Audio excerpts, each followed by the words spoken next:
Hello, this is Willie with the Basement Kings. We are in Keller, Texas, where water is penetrating this foundation and coming in downstairs in the basement, coming down the wall.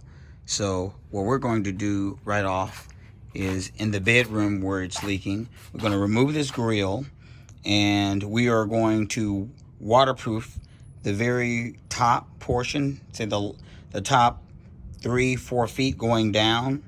Will waterproof going down the wall, and this downspout, you see the discoloration in the stone because water is here so often.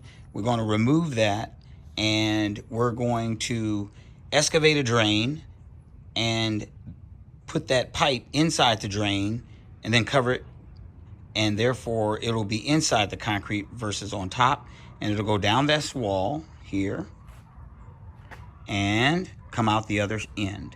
But in the meantime, you'll notice that that brick is too high up against the foundation. See it? That brick should not go directly into the slab like that. We would want some foundation wall. So what we're going to do is we're going to create one. We're going to waterproof that bottom row and create a foundation.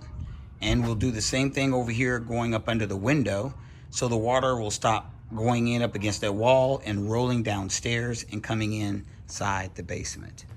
And we will do the same thing all the way down the entire walkway. And then we will seal it and cover up with the concrete and maybe create something decorative so it won't look like a patch. And that's what we will do here.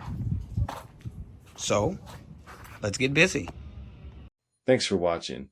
If you like our videos, then please subscribe or like our channels and visit us at thebasementkings.net. Thank you and have an excellent day.